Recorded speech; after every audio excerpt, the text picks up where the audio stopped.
মা বাবা সন্তান জন্ম দেয়, হযরতে আনাস ইবনে মালিক রাদিয়াল্লাহু তাআলা আনহু থেকে হাদিস বর্ণিত, তিনি বলেন, আমি আমার নবীজির জবান মুবারকে বলতে শুনেছি, নবী আমার বলেন, উম্মতের দল শুনো গো, দুনিয়ার জমিনের মধ্যে থাকা অবস্থায় যখন দুনিয়ার জমিনের মধ্যে কোনো মা বাবা কোনো সন্তান জন্ম দেয়, একটা সন্তান জন্ম দেওয়ার পরে একজন মা বাবার একটা না দুইটা না মোট 5টা দায়িত্ব। ধরে বলেন কয়টা দায়িত্ব? ইয়া রাসূলুল্লাহ, ইয়া হাবিবাল্লাহ, হে নবী, আপনার কাছে জানতে চাই, আপনি নবী বলেন না সন্তান জন্ম দেওয়ার পর কোন 5টা দায়িত্ব আপনি বলেন। নবী আমার বলেন, যখন কোনো মা বাবা তার সন্তানকে জন্ম দিবে, ওই সন্তান জন্ম দেওয়ার পর সন্তানের ডান কানের মধ্যে আজান দিয়া দিবে। এটা হলো মা বাবার 1 নাম্বার দায়িত্ব। 1 নাম্বার। ইয়া রাসূলুল্লাহ, ইয়া হাবিবাল্লাহ, নবী আপনি নবী বলেন না আর কোন কোন দায়িত্ব আছে? নবী আমার বলে, 2 নাম্বার, কোন মা বাবা যখন সন্তান জন্ম দিবে, সন্তান জন্ম দেওয়ার 7 দিনের মাথায় মা বাবা তার সন্তানের মাথার চুলগুলা মুন্ডে দিবে, কামায় দিবে। এটা হলো মা বাবার মৌলিক দায়িত্ব। ইয়া রাসূলুল্লাহ, ইয়া হাবিবাল্লাহ, নবী গো আপনি বলেন না আর কোন দায়িত্ব? নবী আমার বলে, 3 নাম্বার, যখন কোনো মা বাবা সন্তান জন্ম দিবে 7 দিনের মাথায় মা বাবা ওই সন্তানের একটা ভালো নাম রেখে দিবে, ভালো নাম। নবী আমার বলে 4 নাম্বার, 4 নাম্বার দায়িত্ব হলো যখন কোনো মা বাবা সন্তান জন্ম দিবে, সন্তান জন্ম দেওয়ার পর যদি মা বাবা সামর্থ্যবান হয়, সামর্থ্যবান হলে ওই সন্তান যদি ছেলে হয় তার পক্ষ থেকে 2টা ছাগল, সন্তান যদি মেয়ে হয় তার পক্ষ থেকে একটা ছাগল আকিকা দিবে। নবীজি আপনি বলেন না আকিকার হুকুমের কথা আপনি কেন বললেন? নবী আমার বলেন, যখন কোনো সন্তানের পক্ষ থেকে তার মা বাবা আকিকা প্রদান করে, ওই আকিকার ছাগলের রক্ত যখন প্রবাহিত হয়, আমার আল্লাহ তাআলা ওই বান্দাটার আকিকার রক্ত প্রবাহিত করার সাথে সাথে যেই সন্তানের আকিকা দেওয়া হয় ওই সন্তানের রোগ বালা মুসিবত গুলা আমার আল্লাহ দূর করে দেয়। আপনাদের কষ্ট হচ্ছে? ওয়াজ কি যে ধারাবাহিকতায় করতেছে আপনারা শুনবেন?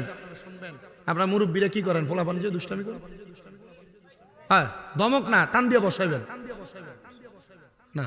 আমি আমার মাহফিলে কাউরে বসতে কই না, সব যারা দাঁড়ায় থাকে আমি দাঁড়ায় থাক, এরা যাওয়ার সময় ভাল লাগছে লেগে দাঁড়ায় ওয়াজ শুনতেছে।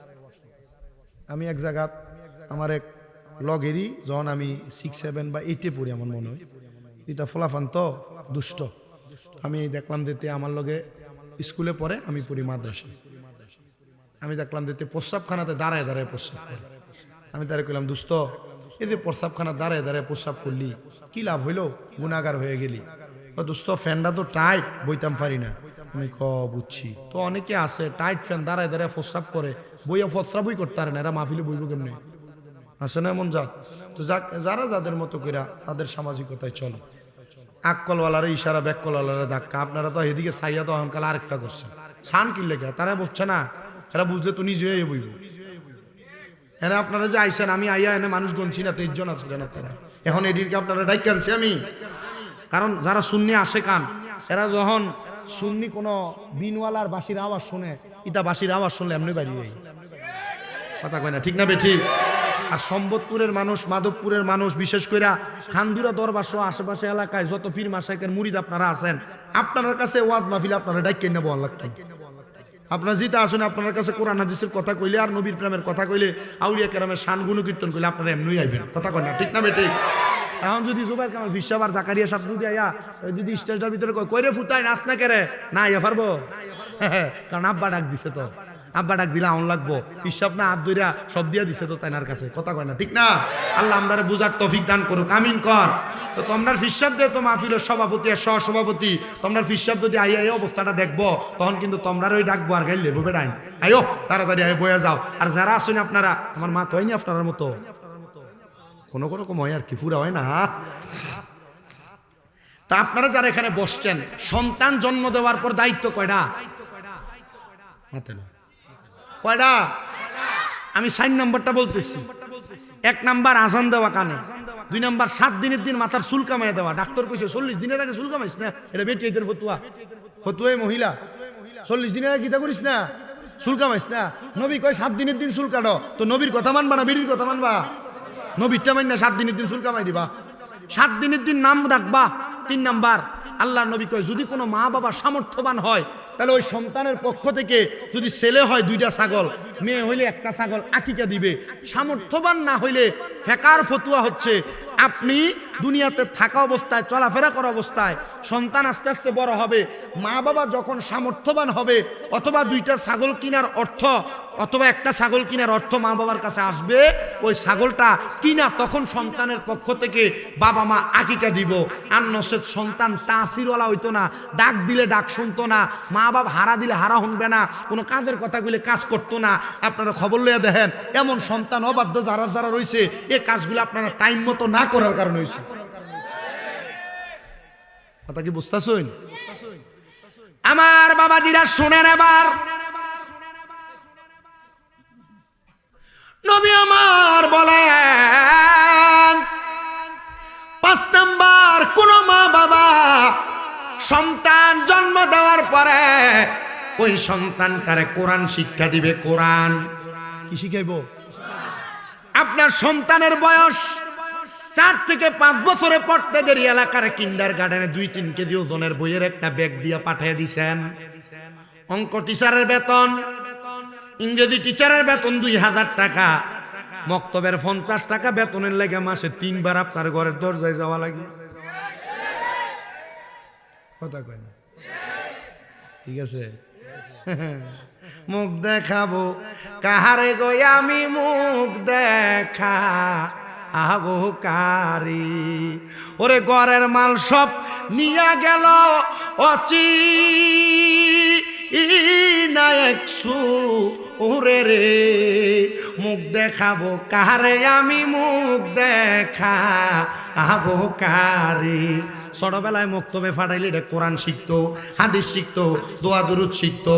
এরপরে আর বড় হইলে আপনার ঘরের ফোলাডারে আলে হাদিস বানানোর মতো কোনো তৌফিক তারা থাকতো না। আর এখন এটারে দইরা কিন্ডারগার্টেনে দিছেন, এরপরে কেউ যদি ইংলিশে 2-1টা কথা কই পাগল হয়ে জাগা।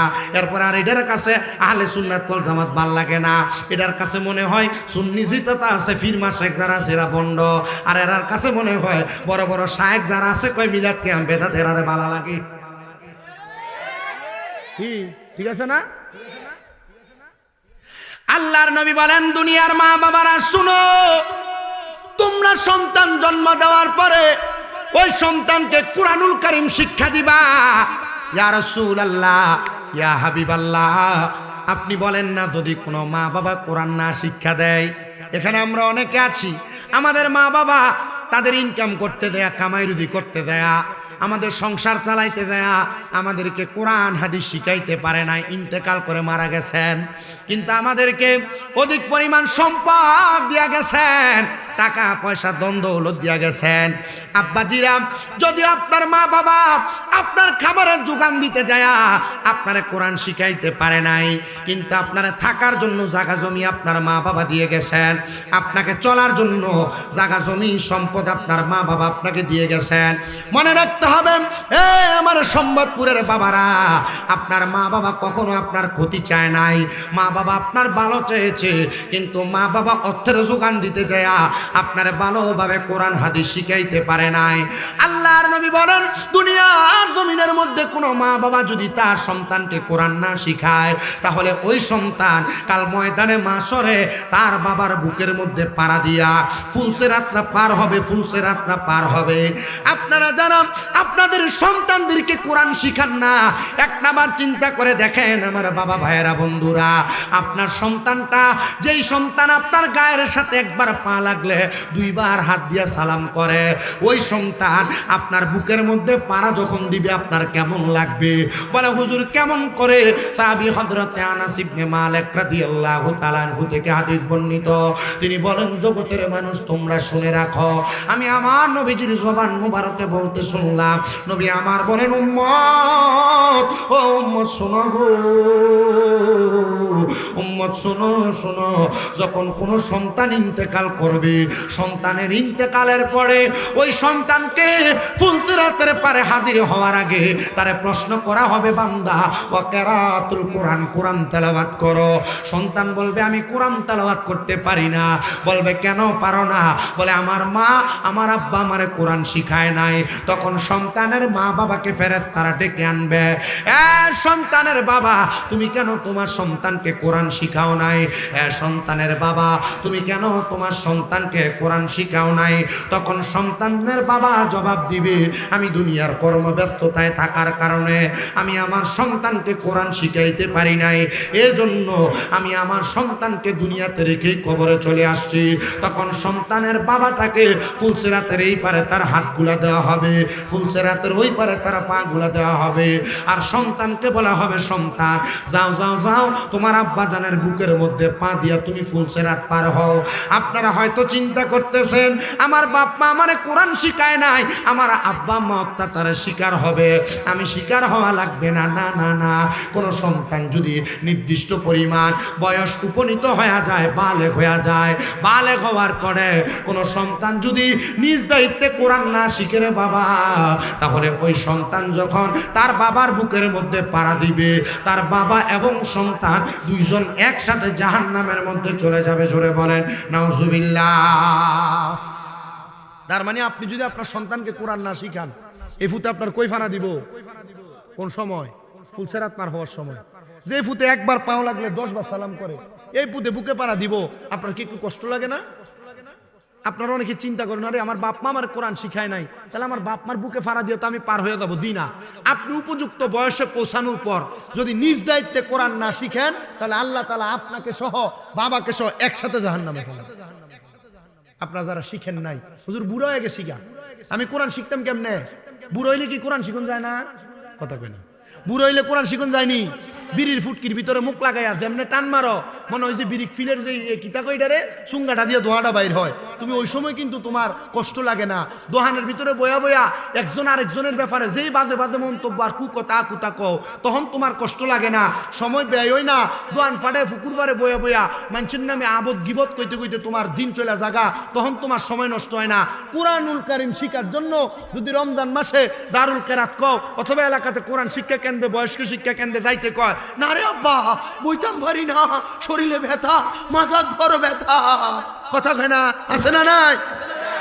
মুরব্বী বয়স হয়েছে, 60 টাকা সোগা, কবরে যে যাইবা এটা এখনো ভুলিয়া গেছে গা। মুরব্বী এখনো জানে না। আব্বাজি জানার দরকার আছে না নাই? মুহাব্বতে কন্যা দরকার আছে না নাই?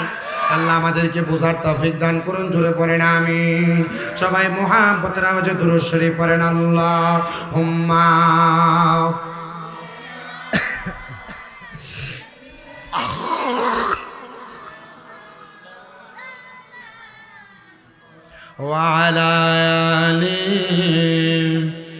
মনিটরের দরকার ছিল, কষ্ট হইতাছে ওয়াজ করতে। আমরা যেদিন চলে যাব দুনিয়া ছাড়িয়া, কোথায় যাব? দুনিয়া ছেড়ে কই যামু? সত্য না মিছা? হিসাব দেওয়ান লাগবো নি? আমরা যখন চলে যাব দুনিয়া ছাড়িয়া,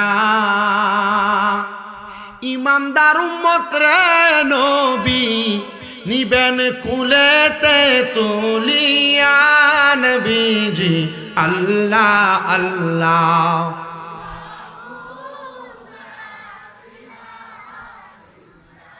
আমার প্রিয় মুসলমানেরা, শুধু সন্তানের উপরে 5টা দায়িত্ব না, ইবনে মাজাহ শরীফের আরেকটা হাদিস শরীফ পড়ে দেখলাম, কোন মা বাবা যখন সন্তান জন্ম দিবে, একটা সন্তানের মা বাবা সন্তানের বয়স যখন 7 বছর হয়ে যাবে, কত সন্তানের বয়স যখন 7 বছর হয়ে যাবে, ওই মা বাবা তার সন্তানটারে নামাজের জন্য বলবে। কিসের জন্য? এখন বাহে নামাজ পড়ে না, ভূতের কোন সময়? আমাদের লজ্জা হওয়া দরকার, মুসলমান হিসেবে আমাদের শরম থাকার দরকার। যে আমরা মুসলমান দাবি করি, আমরা নামের মুসলমান, আমাদের ইসলামিত্ব আর ভিতরে ঈমান আছে কিনা এটা আমরা কেউ গ্যারান্টি দিতে পারবো না।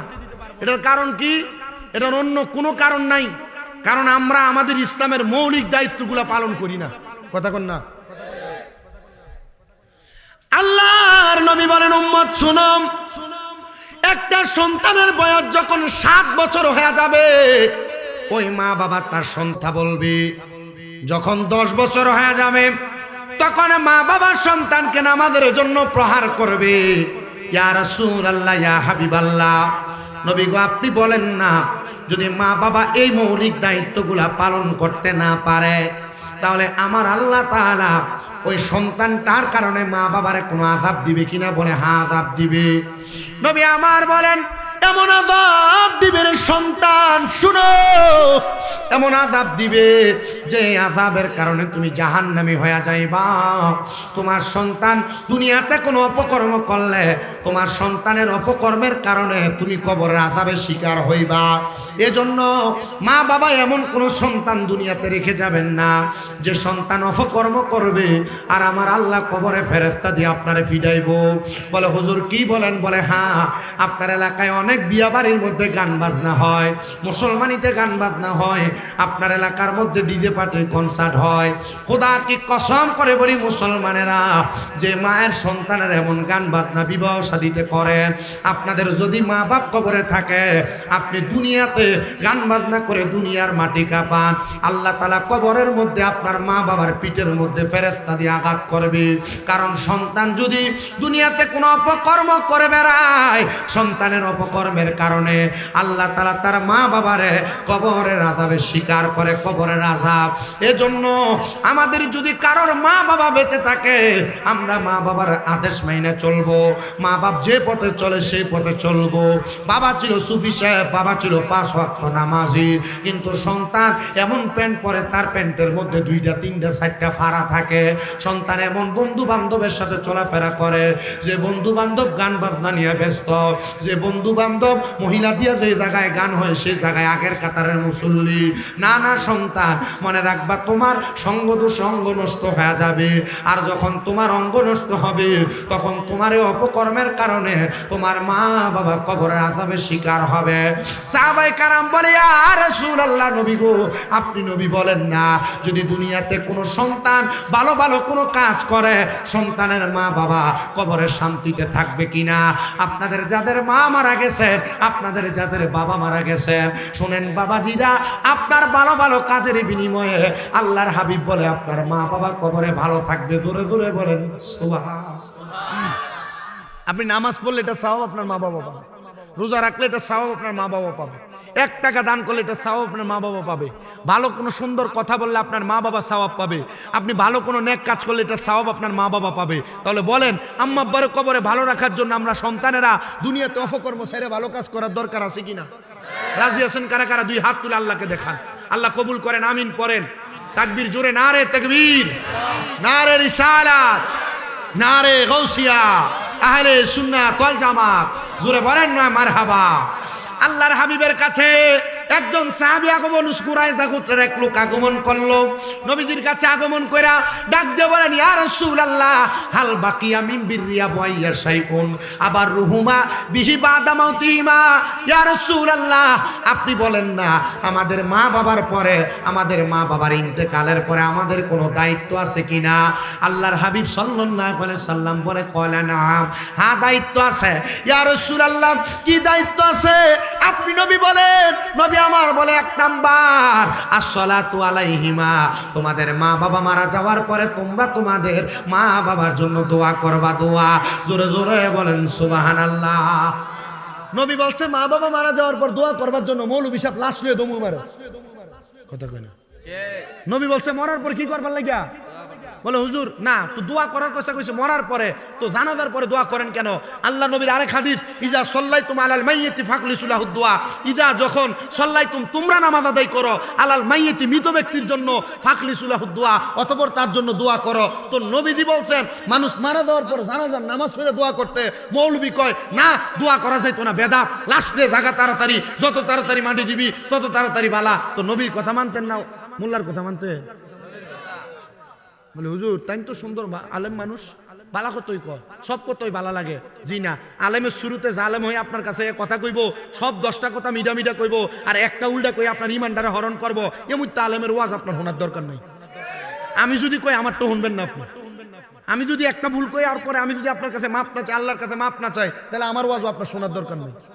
কথা কন না কেন? নোয়াখালীর এক বেডির নাতিন খুব সুন্দর, আপনার কাছে কই শুধু যে আমরা মোল্লা দেখে যে ভাগল হয়ে যাই গা, হুজুর দেখলে যে আমরা ভাগল হয়ে যাই গা, দাড়ি টুপি পাঞ্জাবি এত সুন্দর আবাকাবা দেখলে যে আমরা ভাগল হয়ে যাই গা, আমরাও কিছু জিনিস বুঝতে হইব।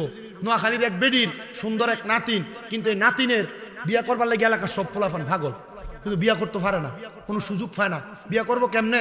এলাকার দুই একটা থায় না দুষ্ট ফোলা পায়, এ চিন্তা করলো নাতিনরে বিয়া করতে হইলে দাদির হাত করতে হইলে। এ গেছে দাদির কাছে, দাদি গো তুমি তো বুড়া মানুষ, চলতে ফিরতে কষ্ট হয়, তুমি যদি তোমার কামের লোক হিসেবে আমার রাখা দাও, তাহলে আমি তোমার কাছে থাকতাম আর থাইকা থাইকা তোমার কাম দিয়ে আগে দিতাম। করে আমি নিজেই তো চলতাম পারি না, টেহা পয়সা নাই, আমি চললাম কেমনে, তোর বেতন দিব কেমনে? না গো দাদি, মুরব্বী মানুষ দোয়া দেলাই লইব, এমনি তুমি আমারে টেহা পয়সা দেওয়ান লাগতো না। ঠিক আছে, টেহা পয়সা দেওয়ান লাগতো না, তুই আমার কাম কাজ করিস, তো কাম কাজের লাগলে আমি তোরে ডাক দিতাম কেমনে? দাদি কেমনে কইতাম, আমার নাম তো মানুষের কাছে আমি কইতামও পারি না।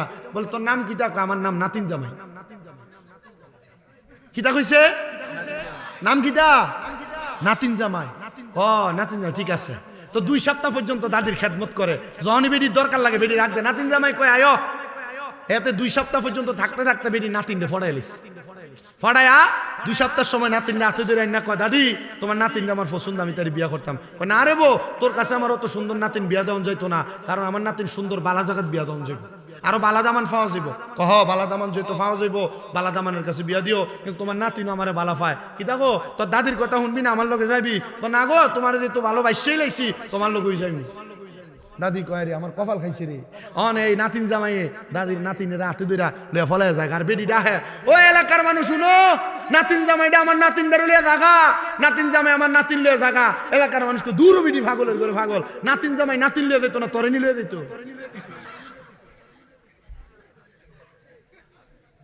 আসলে কি এটার নাম নাতিন জামাই? আসলে কি এটার নাম নাতিন জামাই? এটা দাদিরে দুকা দিবার লাগা নাম দিছে নাতিন জামাই। তো যেটা দাড়িওয়ালা টুপিওয়ালা পাঞ্জাবিওয়ালা সব দাড়িওয়ালা টুপিওয়ালা, এটা ইমানওয়ালা হুজুর না, এটা নাতিন জামাইয়ের মতো ইমান চোর। নাতিন জামাই নাতিন চুরি করে, আর এটা আমরা ইমান চুরি করে। আমরা বাপ দাদা 14 গোষ্ঠী সবাই জানাজার পরে দোয়া করে আইছে, শুধু এটা না এটা না এটা না, আমাদের এলাকার সব মানুষ মিলাদ কিয়াম করতে করতে অভ্যস্ত, নবীরে তাজিম করতে করতে অভ্যস্ত। আমাদের এলাকার মানুষ এর সামনে রমজান আইতাছে, কানা গ্রুপ বাইরে গেছে গা, এরা আই আমরারে ফতুয়া দিয়ে লাইব।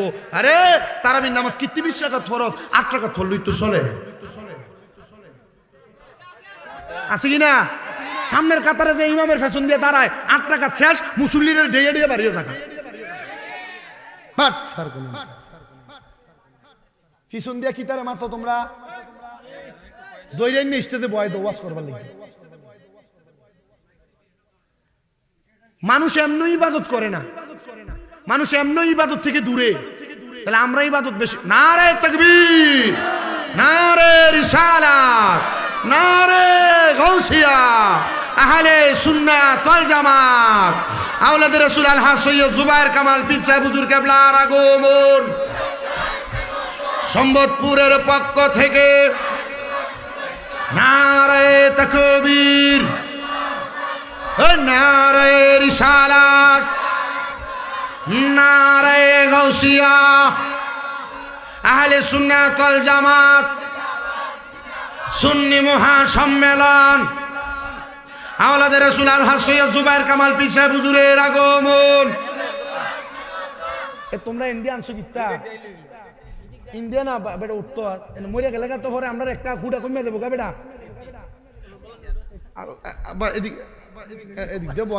সবাই দূরে কন্যা মার হাবা, আর দূরে কন মার হাবা।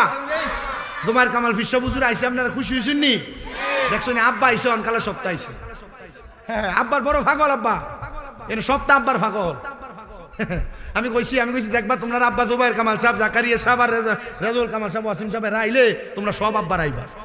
আব্বার বড় পাগল, আল্লাহ কবুল করুক, আমিন কন। কথা কই না কি রে? আমিন জোরে কও বেটা। জুবায়ের কামাল পীর সাহেব হুজুর থাকলে আমরা লাভ আসেনি। আচ্ছা দেখা দিবেন লিখে আল্লাহ গো আল্লাহ। আমিন কইন। আল্লাহ হায়াতে বরকত দিত। যদি এটা না থাকতো হান্দুরা আর হিসাবরা, তাহলে মাধবপুরে কবে উড়ে লয়ে দিল গাইলে বাতিল হয়ে গেল। কথা কয় না? আমরা সুন্নিরা তো এলাকাতে বসবাস করি ঠিক, কিন্তু আমরা সুন্নিরা দাবিগুলো আমরা আদায় করে লই না। কারণ কিতা এর লাগে আদায় করে লই না দেখে আমরা মাথারটি ভাঙতাছে। কথা কই না করে? জোবাইর কামাল হিসাব যদি কয় যে আমার মুরিদরা মাধবপুর ঢাকা সিলেট টুটটার আটকে দিয়া যতক্ষণ সুন্নিরার মাজার ভাঙ্গার বিচার হইতো না, অতক্ষণ পর্যন্ত আমরা রোডেটা ছাড়তাম না। সম্ভব না? সম্ভব। হিসাব তো উদ্যোগটা লয়ে এলো তো মারহাবা কইন বেটা, আমরা জানি পারবো। কথা কয় না? ফারা সম্ভব নি। যেমন হিসাবরা সোহবতে থাকবা, লাভ আছে নি? হ্যাঁ, তা আমি কইছিলাম তার কাছে তারাবির নামাজ 8 রাকাত কয়ে আমরা রিমান্ডার চুরি করে লয়ে যেতে থাকা।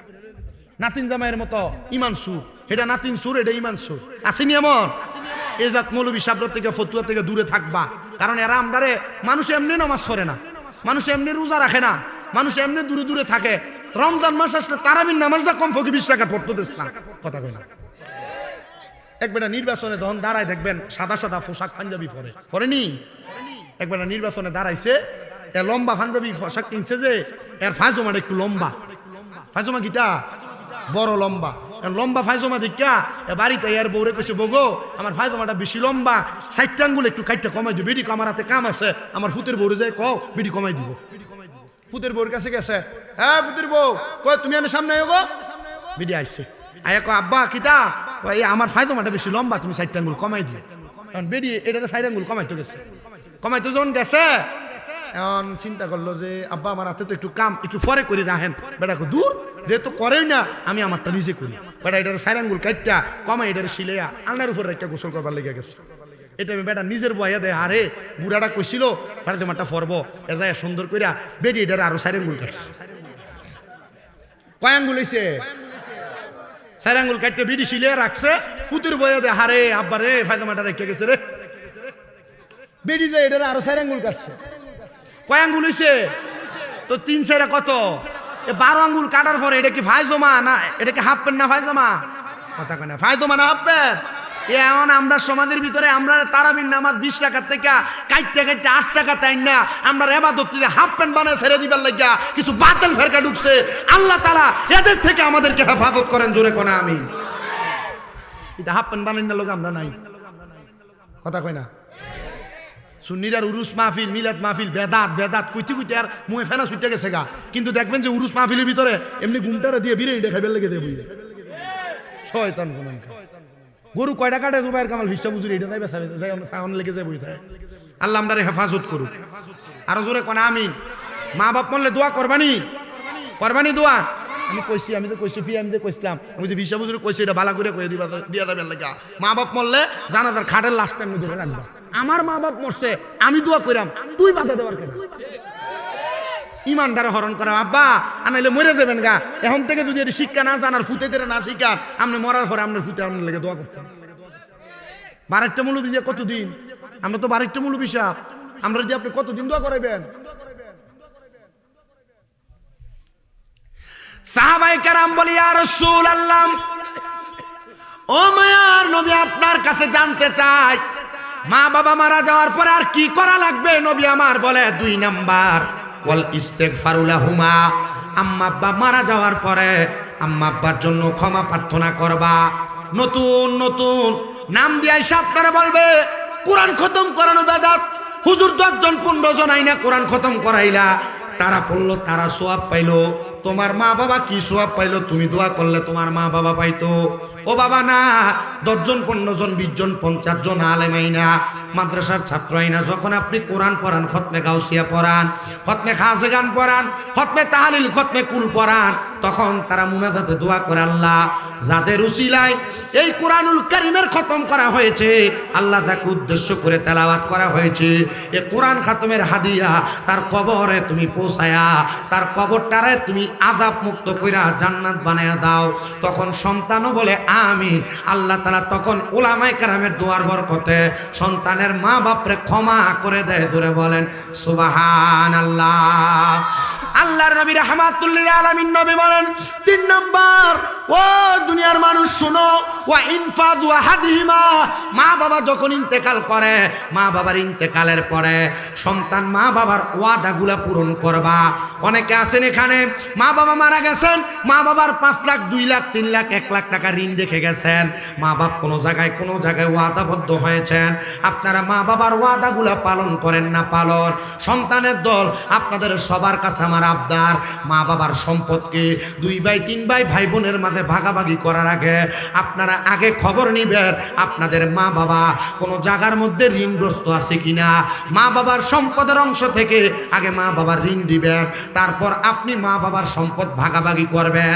আর আমাদের সমাজে 4 দিন যেতে পারে না মা বাবার সম্পদ ভাগাভাগি করা শুরু করে দেয়। আরে জানাজার নামাজের আগে লাশ মাটি দেয় না। আমি কয়েকদিন আগে দেখলাম একটা লাশের খাট ধরে মেয়ে দাঁড়ায় আছে আর বলতেছে যতক্ষণ আমার জমির ভাগ না দেওয়া হবে ততক্ষণ পর্যন্ত আমি আমার বাপরে দাফন করতে দিব না। এমন কুলাঙ্গার সন্তান দুনিয়াতে রেখে যায়ও না যে সন্তান তোমার মারা যাওয়ার পরে তোমার ঋণ দিতে পারবে না। সন্তান মনে রাখবা, তোমার আব্বা আম্মা তোমারে বড় কষ্ট করে মানুষ করেছে। তুমি সন্তান আব্বা আম্মারে দাফন করার আগে তুমি তোমার আম্মা আব্বাটারে কথা কয়ে যাবে না। কোন সালাম দেন, কই কিচ্ছুই তো না, আমার ওয়াজ আটকে তো না, কিচ্ছুই তো না। আপনার কি দেখবে যে ইস বেড়াই, আমার কাছে আরো কথা আছে, যেটা গেল আমার কাছে বেজ্জুত করে দিন।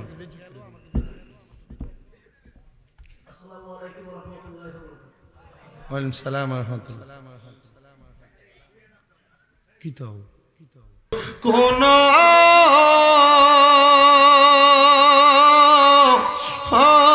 সন্দেহ না আয়োরে,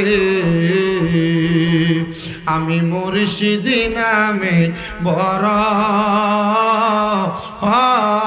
শান্তি পাই। মুর্শিদ আমার আল্লাহর বন্ধু, কোন সন্দেহ না আয়ো গো, আমি মুর্শিদ নামে বড় শান্তি পাই। কি জ্বালা দিল রে আমার প্রাণ, মুর্শিদ সাই বান্ধব রে, আমি মুর্শিদ নামে বড় শান্তি পাই। আল্লাহুম্মা সাল্লি আলা মাওলানা মুহাম্মদ ওয়া আলা আলি সাইয়্যিদিনা। আমার প্রাণের বাবা জিরা গো, আল্লাহর নবী বলেন যখন কোন সন্তানের মা বাবা মারা যায়, সন্তান যেন তার মা বাবার ঋণগুলা পরিশোধ করে দেয়। ইয়া রাসূলুল্লাহ, আপনি নবী বলেন না আর কোন কোন দায়িত্ব পালন করবে নবী আমার বলেন।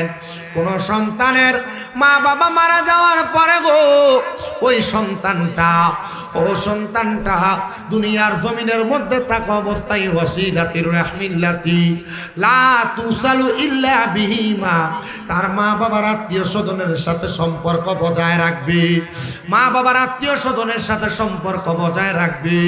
ইয়া রাসূলুল্লাহ, ইয়া হাবিবাল্লাহ, নবী গো আপনি নবী বলেন না মা মারা যাওয়ার পরে যদি খালা মামার বাড়ির আত্মীয় স্বজনের সাথে সম্পর্ক না রাখে, বাবা মারা যাওয়ার পরে চাচা ফুফুদের সাথে সম্পর্ক না রাখে, তাহলে তার কোনো গুনাহ হবে কিনা?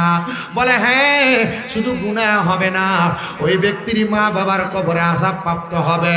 এই জন্য মা বাবা ইন্তেকাল করার পরে আম্মা আব্বার আত্মীয় স্বজনের সাথে সম্পর্ক ঠিক রাখবেন।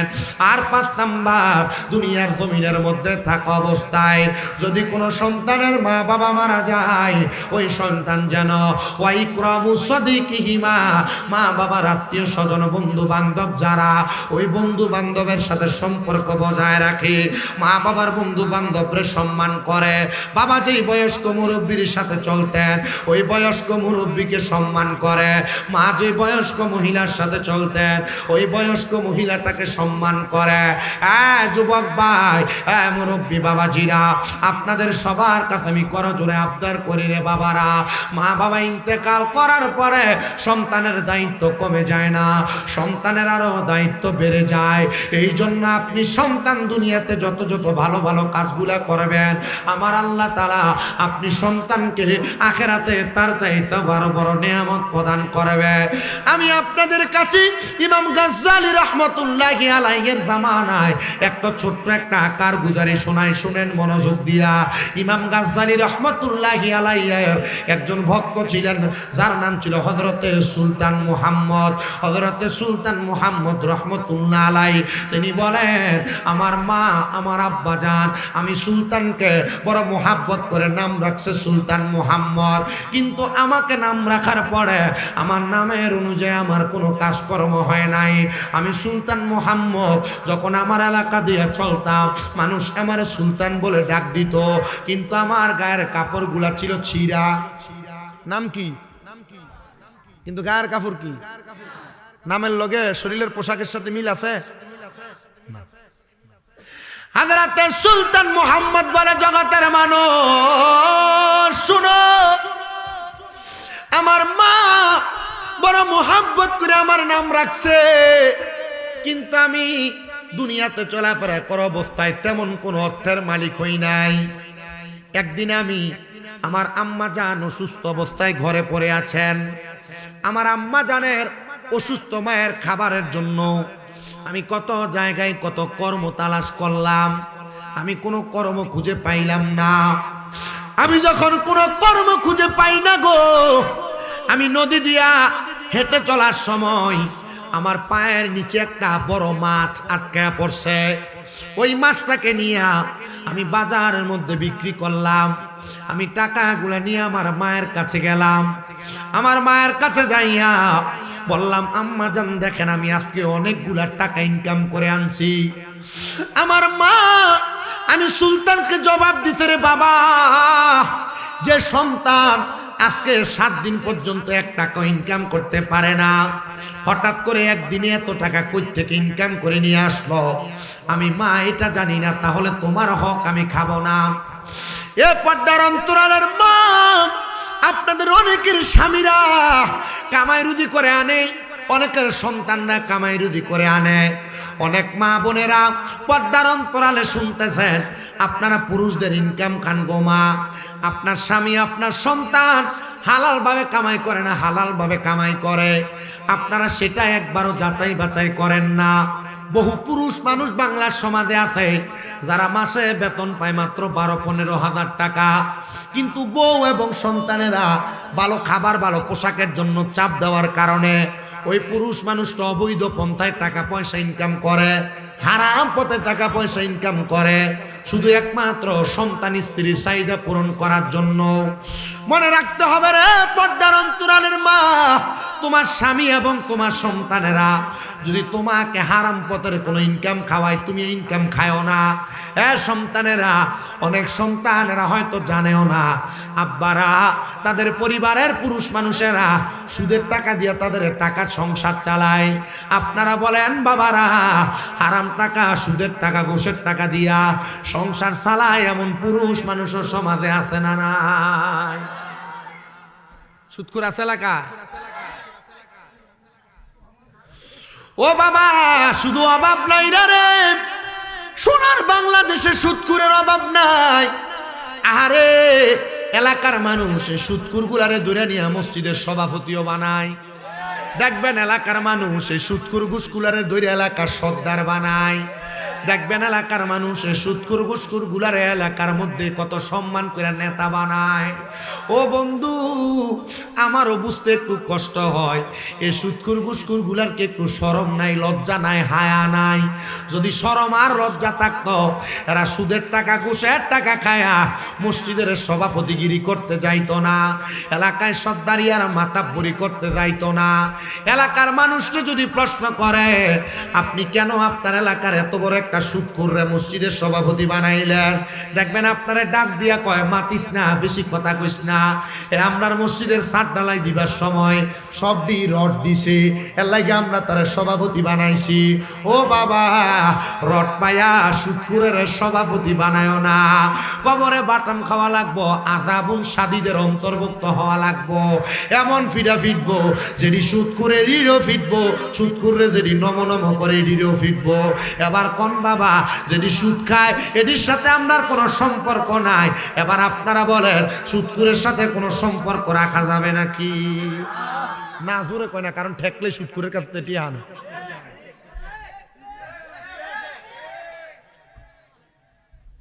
ওয়াজ শুনেন আপনারা, ওয়াজ যদি শুনেন এটি শুনেন, কামে লাগে না ততক্ষণ পর্যন্ত যা কইছি। আমার কাছে সব আছে, যদি কোন যে গান গাই আর গজল গায়ে সময় কাটাই দিতাম ফার্মু। আমি আজকের পরীক্ষাটা বড় রিক্স আসছে, আমি আজকে এই মাহফিলটাতে বড় রিক্স আসছে। আমি আমরা মুয়াজ্জিন হুজুরি সাহেব সাহেব ইমাম সাহেব হুজুরের কাছে বলছি আমার কামেল পরীক্ষা চলতেছে ফেকায়, কামেল পরীক্ষা চলতেছে মাস্টার্সে ফেকার। আমার কালকে পরীক্ষা সকাল 9টায়। আমি কইছি হুজুর বিশেষ অতিথি জায়গায় আমার বয়ানটা দিয়ে চাইছিল, হুজুর আমার পরে দিত, ঠিক না? হয়তো মনে কষ্ট গেছে, কিছু করেন নাই আব্বাজি, আপনারা যদি আমরা সুযোগ না দেন আমরা পারতাম না, ঠিক না? আমি যদি পরীক্ষা না দিই পরে করবো মূর্খ মৌলবি, পড়ালেখা নাই, ওয়াজ করে 40-50 হাজার টাকা হয়ে দেখা নেনি। তো যদি আমি যদি ভালো করে পড়ালেখা না করে আপনারা আমার ওয়াজ আজ যে শুনবেন কালকে শুনবেন, পরশু আর শুনতেন না। আলহামদুলিল্লাহ আমি যে ওয়াজ মাহফিল করে আমার বাতিল ফেরকার এরা যারা আছে এরাও আমার পছন্দ করে, হুজুর উমা ইচ্ছা কিতা কইন। কারণ আমি কারিয়ানা পড়ছি কমি মাদ্রাসা, কথা কয় না, আমি হেফজের 3 পারা পড়ছি কমি মাদ্রাসায়, আমার তিরমিজিতে দরজ দিছে কমি মাদ্রাসার হুজুর। বলে হুজুর আপনি যে শুনিয়ে গেলেন গা, আরে আব্বা আমার 14 গোষ্ঠী শুননি, আমার বাপ মাইজ ভান্ডারের মুড়ি, তা আমি শুননি হইতাম না, কেটা শুননি মার হওয়া কয় না। তো আমার উস্তাদরা যখন ফরাইছে তখনও কইছে তুই তো আপনার কাছে কিতাবাদি ফরিয়া যে আপনারা বকবি, আমি আল্লাহর কসম আমি কোনোদিন বকছি না, আমার বহার দরকার আছে। আর সবাই যদি বহে কাছে ডাক দিয়ে আনবো কেডা, হাতে না, সবাই যদি আমরা বহি কাছে ডেকে আনবো কেডা, আমার বহার দরকার নাই। আমি জিতে ইঙ্গিতে আর ইশারায় মেরে দিই, তুই তো তারা হজম করতে পারে না। এর আগে যে 2টা উদাহরণে মারছি, হজম করতে পারবো? হ্যাঁ, এর মায়ের ভূত হইলে চিন্তা করবো, মাগো কোন দিয়া জানি মারছে, ছুরি দিয়ে গাই দিলে এত আঘাত লাগে না, আমার কথা যে আঘাত লাগে। আমি আপনার বহা দেওয়ার দরকার নাই, আপনার মা বাপ তুলে গালি দেওয়ার দরকার নাই, আমার গালির দরকার, আমার মুখের কথা আপনার লেগে যথেষ্ট, কথা কয় না। এবার আপনারা বলেন সুদখোর আছে না নাই, ঘুষখোর আছে না নাই? 50 বস্তা 100 বস্তা সিমেন্ট পাইয়া আবার এলাকার মসজিদের টাইসটি পাইয়া এবারে মসজিদের সেক্রেটারি বানায়। তো হারাম করে টাইট যে মসজিদে লাগাইলা, আল্লাহর কসম কবরে হাসরে বিধানে ফিডা খাওয়া লাগবে। বলে হুজুর শুধু এই সুদখোর না, এমন অনেক সুদখোর আছে দৈনিক কিস্তি হিসেবে সুদের টাকা নেয়, সপ্তাহ সপ্তাহ কিস্তি হিসেবে সুদের টাকা নেয়, মাসে মাসে কিস্তি হিসেবে সুদের টাকা নেয়, আবার বাৎসরিক সুদের টাকা নেয়। 1 লাখে বছর শেষে 30,000 টাকা সুদ দেওয়া লাগে। আপনারা বলেন এমন বাৎসরিক সুদীয় সমাজে সপ্তাহ সুদীরা আছে না না? আবার এখন তো সুদের ধরন পাল্টে গেছে গা, সুদ আর বেড়াইতে খায় না, বাড়ি বাড়ি বেরিয়েতে সুদের ব্যবসা করে। আসেনি বেটেনে চিন্তা করবো কোন দিয়ে ওয়াজটা ধরছে রে, আমরারে ধরতেছে। আম্মাজি এমন বহু মহিলা আছে যদি কয় কাকা দেখেন না আমার 10,000 টাকা দেওয়ান যায়নি, চলবার লাগিয়া পারি না, আগামী মাসে দেলাইতাম, কয় আমার কাছে নাই। তোর শাশির কাছে যায় দেখ, তার বইনে দিছিল সাইল্লা দিবার লাগিয়া, এমন বইনের নাম দিয়া সুদের উপরে টাকা লাগায় এমন মহিলাও সমাজে আছে না না? এটা মাতালারা এটা কমন পড়ছে, এটা 2-1টা দেখছে এমন আসেনি বেরিয়ে যেমন সুদখোর। এ বাবা শুনো, এলাকাতে মানুষ সুদখোর বলবে, এজন্য দেখবেন এলাকাতে সুদ খায় না, সুদের ধরন পাল্টে গেছে। জায়গা জমি বেচা সরকারি চাকরির পেনশনের 10-15 লাখ টাকা পায়া ব্যাংকে রাইখা দিছে 10 বছরের জন্য, এটার নাম দিছে এফডিআর। মাসে মাসে তুল্লা খায়, বছর 10 বছর পরে 10 লাখে 20 লাখ হইয়া যায়। যদি বেটা দোহানে বয়ে থাকে, কাহা আপনি কোনো কাম কাজ করেন না, চলেন কেমনে? আল্লাহ তাআলা কইতাছি কেডা চালায়? আসলে আল্লাহ চালায় না, সুদের টাকা চালায়। 6 বছরে 2 গুণ হয়ে জায়গা। 5 লাখ টাকা রাখলে 10 লাখ, 10 লাখ রাখলে 20 লাখ। ব্যাংকে এটারে নাম দিছে এফডিআর। আরে এই ওয়াজ যখন করার পরে আমার এক ব্যাংকের কর্মকর্তা কয়, হুজুর আপনি যে এটারে হারাম কইলেন, আপনার মতো বহু হুজুর এটারে হালাল কইছে, জায়েজ কইছে। আমি কই এটা হুজুর না, এটা দালাল দালাল দালাল, কথা কন না, ঠিক না বেঠে? এটা এমনে খানা, এটা সুদ, নাম দিছে মুনাফা, এমনে খা। আসেনি ইমাম সাহেব ভাই গেছে গা, আর দাওয়াত দিত না আমার সম্পত্তি না দিলে কি তৈব? সুদকুট্টি কালকে দোয়ানে বইতার তোরা চিন্তা করবো মাগো, দোয়ানদারটি অ্যাঙ্গেলি গুতা দিব। দেখছিস নি কালকে স্বামীরা তো হারাই লিছে, আর কালকে দিয়ে কইবো হ্যাঁ সুদকুট্টির ইচ্ছা মতো, যেটা চা খাইতে লইছিল 1 চুমুক খাইয়া ভাগ্য দেবো গা, চিন্তা করবো আমারই গুতা দিয়ে গুতা।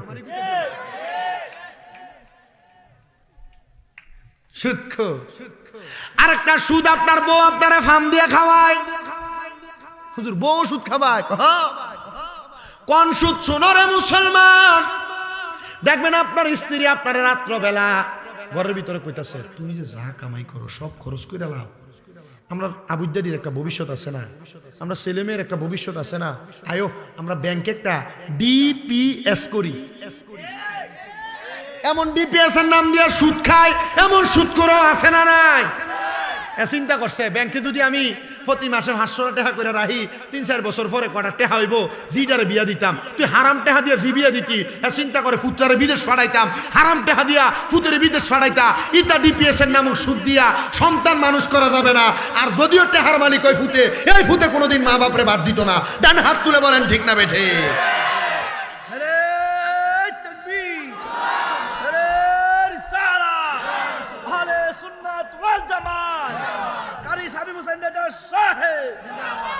এমন ডিপিএস এর নাম দিয়ে সুদ খায় অনেক লোক আসেনি। আহারে অভাব নাই, অন্তলে তলে কইতারা না, নিজে নিজে অনেকে করে রাখছে।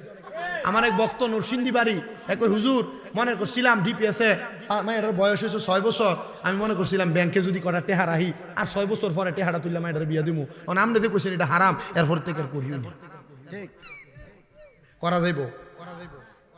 মাধবপুর বাজারে চা বেচবা, রিস্কা চালাইবা, সম্বতপুরের হেতের ভিতরে যায় রোয়া রইবা, মানুষের বাড়িতে বদলিলে দিবা, হালাল টেহা খাইয়া মরবা, লাভ হইব। আর যদি এটা খাইয়া মরো, আল্লাহ নবী কয় সুদখুর ঘুষখুরটি রে কবরের ভিতরে একটা খানা দিবে, খানাটার নাম হলো তিনাতুল খাবাল। তিনাতুল নবী এটা কিতা কয়? অন্যান্য জাহান্নামীরারে জাহান্নামের আগুনে যে ফুটছে, রক্ত ফুস দিয়ে হইছে, এই রক্ত ফুসগুলা এনে দিব, নে খা। সাহাবায়ে কেরাম জিজ্ঞাসা করি, ইয়া রাসূলুল্লাহ রক্ত পুষগুলা খাইলে সুদখুরের কি হইব?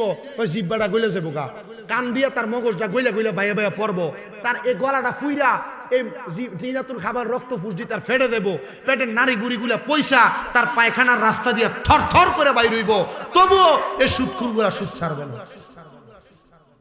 আছে এই মাসটা মেরাজের মাস, 26 রজব দিবাগত রাতে আমার নবী যে আল্লাহর কাছে গেছেন, বারাকনা হাওলাহু লিনুরিয়াহু মিন আয়াতিনা। আল্লাহ তাআলা আমার নবীর নিদর্শন দেখানোর জন্য নবীরে নিয়ে গেছেন। তো নবীজি 2টা নিদর্শন দেখছেন, একটা জান্নাত একটা জাহান্নাম। নবীকে আমি জাহান্নামের ভিতরে এক প্রকারের মানুষ দেখছি, যারার ফেটটা কাল বুয়ুতিন গড়ের মতো। কির মতো? কথা কয় না তো, কির মতো? নবী কয় গড়ের মতো। ইয়া রাসূলুল্লাহ এরা কারা?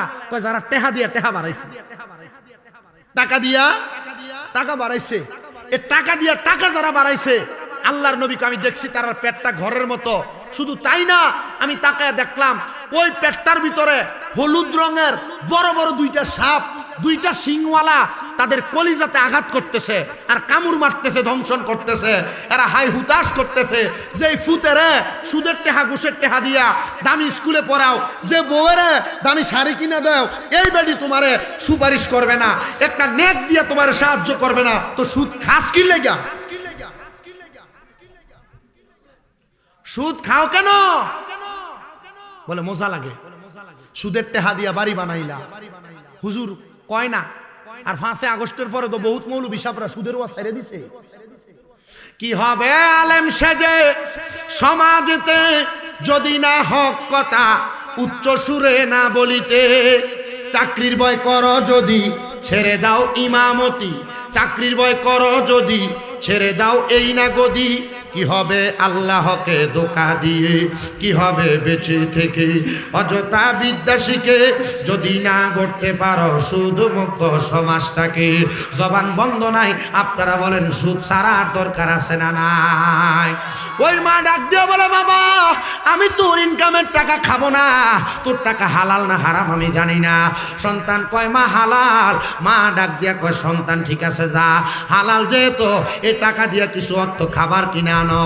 সন্তান বলে রে আমি খাবার কিনাই না, বাড়িতে এসে দেখি আমার মা ইন্তেকাল করেছে, আমার মায়ের জানাজা হইল, আমার মায়ের কাফন দাফন সব হইল, আমি আমার মার দাফন কইরা আল্লাহর দরবারে বারবার কান্দি মাবুদ ও আল্লাহ আমার মাডা মারা গেছে, আল্লাহ আমার মাডা কবরে কেমন আছে আমি সন্তান জানি না, আল্লাহ তুমি যদি আমারে জানিয়ে দাও আমার মা কবরে কেমন আছে, আল্লাহ আমার মনে বড় শান্তি লাগবে।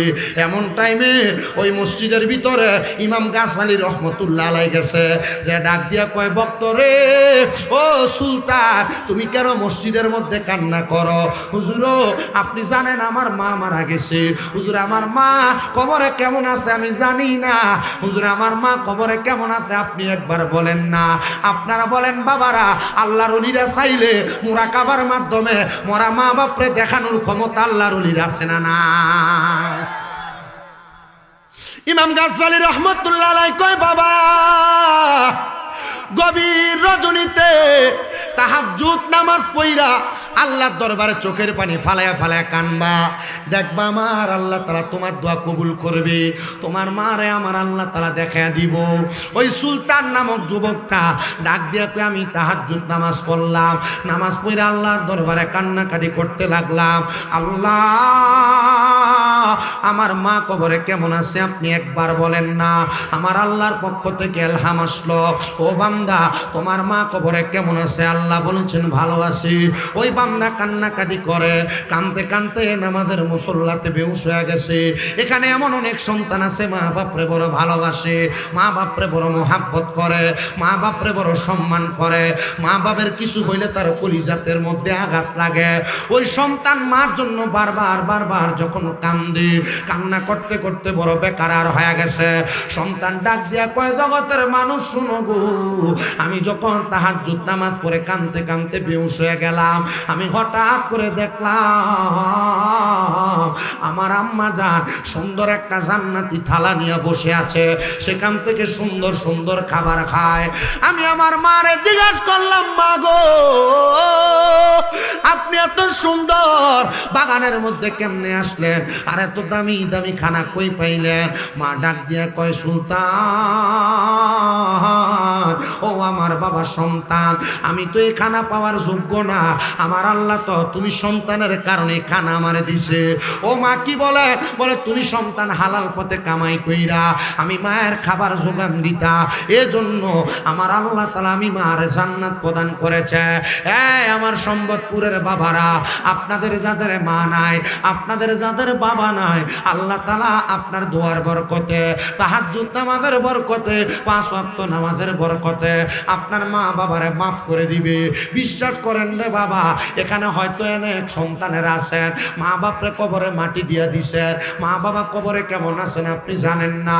ও সন্তান মা বাবার কবরের সামনে নিলে মা বাবার কবর কোনটা আপনি চিনাইতে পারবেন না। না না না সন্তান এমন কোনো কর্ম করো না, মা বাপ মারা যাওয়ার পরে প্রত্যেক বৃহস্পতিবার দিবাগত রাত্রবেলা অথবা শুক্রবার জুমার নামাজের পরে আম্মা আব্বার কবরের সামনে যে বেশি করে করে দোয়া করবা। নবী আমার কই উম্মত, ও উম্মতের দলেরা, আম্মা আব্বার জন্য যখন কোনো সন্তান দোয়া করে আম্মা আব্বা কত খুশি হয় জানো? নবী গো কেমন খুশি হয়? কয় সমুদ্রের মধ্যে ডুবে যায় একটা ব্যক্তি, হঠাৎ করে করে নৌকা নিয়ে দেয় তারে উদ্ধার করলে সে যত খুশি হয়, কবরবাসী মা বাবা তার চাইতে আরো বেশি খুশি হয়। ও সন্তানেরা, মা বাবার জন্য একটু বেশি করে করে দোয়া করবা। কিন্তু অনেক সন্তান আছে মা বাপরে খাওয়াইতে চায় না, মা বাপরে পড়াইতে চায় না, বিয়া করার পরে মা বাপরে জুদা করে দিছে, মা বাপরে আলাদা করে দিছে, মা বাপরে ধমক দিয়া কথা কয়, দেরে সন্তান দে। মাধবপুরের সম্পদপুরের সন্তানেরা, আমি তোরার পাউডা আমার জিব্বা দিয়া পরিষ্কার করে দিব, তবু ওয়াদা করবি আজকে মাহফিল থেকে বাড়িতে যাওয়ার পরে আম্মা আব্বার পাগুলার মধ্যে ধরে ধরে মাপ চাইবা। সন্তান হয়তো চিন্তা করো হুজুর মা বাবার পায়ে ধরলে দাম কমে যাইব, সম্মান করে যাইব। না রে না, পুরা সিলেট বিভাগের সবচাইতে বড় আলেম দিয়ে ওয়াজ করাইতে পারবা, কিন্তু ওই মা বাপরে ধমক দিবা, মা বাপের মনে কষ্ট দিবা। খোদার কসম করে কই এই ওয়াজ দিয়া তোমার কোনো লাভ হবে না।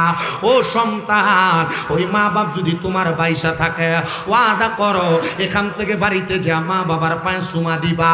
বলে হুজুর আম্মা আব্বার পায়ে ধরে মাপ চামু কেমনে? আমি তো মাপ চাইতে পারবো না, আমি তো দুই ঈদের সময় মা বাবার পা ধরে সালামি করি না, আমি কেমনে মাপ চামু? আরে আমার দিকে তাকাও, আমি শুধু মা বাবার পায়ে ধরে মাপ চাই নাই, আমি আমার দুইটা ঠোঁট দিয়া আমার আম্মা আব্বার পায়ের ভিতরে চুমা দিছি। আমার গুনাহ হইছে না, বরং আমার আল্লাহ আমার সম্মান বাড়াইছে। কুমিল্লা শহরে আমার 6টা মাদ্রাসা, শুধু মাদ্রাসা না, আল্লাহ তাআলা দামি গাড়িতে আমারে সরায় সুন্দর করে রাখে। কারণটা কি জানো? জানো জানো আমি আমার মা বাবার কাছে ছোট হয়েছি। সন্তান,